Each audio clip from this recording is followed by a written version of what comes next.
तारीख थी 12 जून 2025। जगह थी अहमदाबाद। सुबह के 6:47 का वक्त था। शहर अभी अंगड़ाई लेकर पूरी तरह जागा भी नहीं था। आसमान में घने बादल थे। हल्की बारिश हो रही थी, जैसे आसमान भी किसी अनहोनी पर रोने की तैयारी कर रहा हो। सरदार वल्लभ भाई पटेल अंतर्राष्ट्रीय हवाई अड्डे से एयर इंडिया की फ्लाइट AI 177 ने उड़ान भरी थी। ये एक विशाल बोइंग 770 विमान था जो दिल्ली जा रहा था। इस विमान में 325 लोग सवार थे। इनमें यात्री थे, क्रू मेंबर थे। सब अपनी अपनी मंजिल की ओर बढ़ रहे थे। किसी को क्या पता था कि यह उड़ान उनकी जिंदगी की आखिरी उड़ान साबित होने वाली है। उड़ान भरने के कुछ ही मिनटों बाद एक जोरदार धमाके की आवाज ने सब कुछ बदल दिया। विमान के बाएं इंजन ने आग पकड़ ली थी। कॉकपिट के अंदर अलार्म बजने लगे। बाहर जमीन पर मौजूद लोगों ने देखा कि एक विशालकाय पंछी आग का गोला बना आसमान में लड़खड़ा रहा है। प्लेन तेजी से नीचे आ रहा था। अंदर बैठे यात्रियों के लिए ये कुछ मिनट कयामत से कम नहीं थे। हर चेहरा खौफ से सफेद पड़ चुका था। कोई अपनी आंखें बंद किए प्रार्थना कर रहा था, तो कोई अपने प्रियजनों को कसकर पकड़े हुए था। हवाई जहाज का ढांचा बुरी तरह कांप रहा था, मानो वो भी अपनी नियति को भांप चुका हो। इस विमान में सिर्फ 325 लोग नहीं थे, बल्कि 325 कहानियां थीं। एक जोड़ा था जो शादी के बाद अपने हनीमून के लिए दिल्ली जा रहा था। उनकी आंखों में भविष्य के सपने थे। एक नन्हा बच्चा था जो पहली बार हवाई जहाज में बैठा था। उसकी मां उसे बहलाने की नाकाम कोशिश कर रही थी। एक बुजुर्ग शख्स थे जो बरसों बाद अपनी बेटी से मिलने जा रहे थे। उन्होंने अपनी बेटी के लिए तोहफे खरीदे थे जो अब सीट के नीचे बिखरे पड़े थे। ये सब आम लोग थे, आपकी और हमारी तरह। इनके सपने थे, इनके अपने थे। लेकिन उस दिन वक्त ने इन सभी सपनों और कहानियों पर एक भयानक पूर्ण विराम लगा दिया। विमान अहमदाबाद के बाहरी इलाके में एक रिहायशी कॉम्प्लेक्स के पास जमीन से जा टकराया।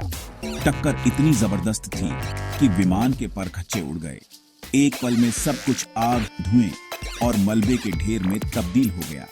जो लोग कुछ मिनट पहले अपनी जिंदगी के बारे में सोच रहे थे, वे अब मौत के मुंह में समा चुके थे।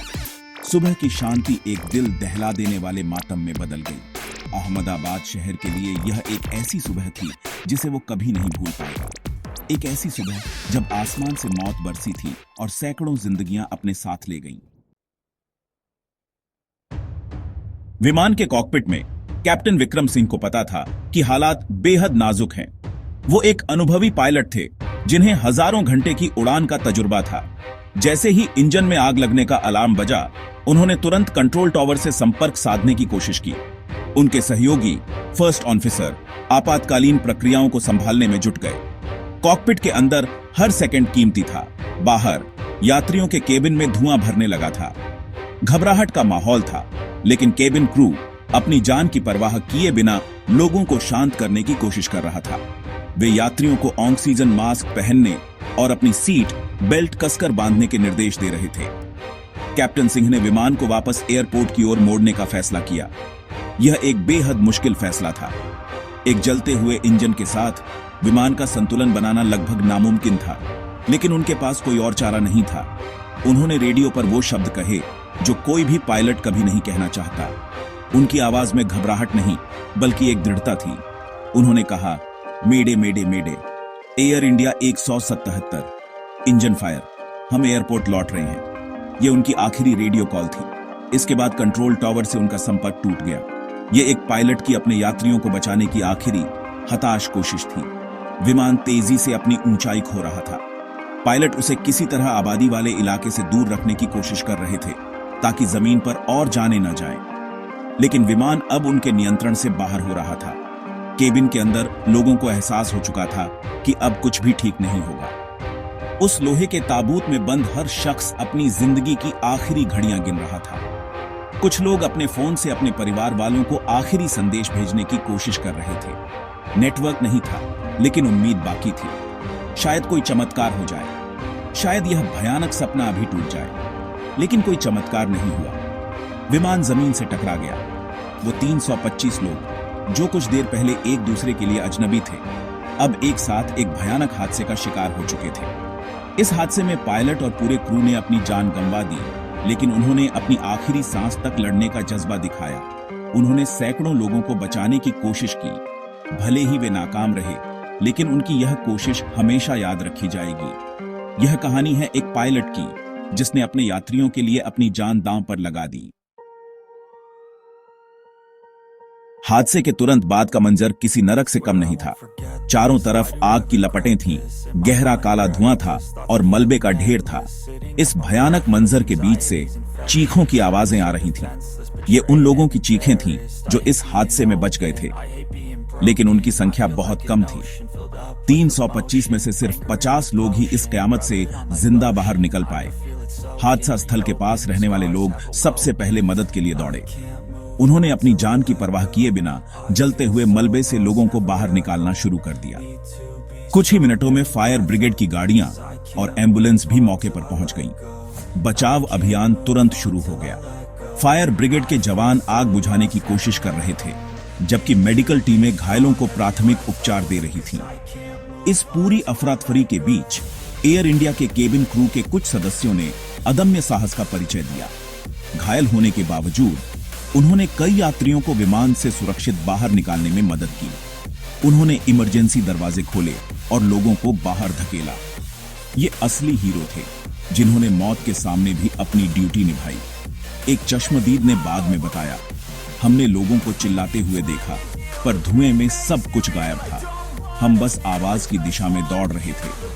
जैसे जैसे दिन चढ़ा, हादसे की खबर पूरे देश में फैल गई। पीड़ित परिवारों के लिए यह एक अंतहीन इंतजार की शुरुआत थी।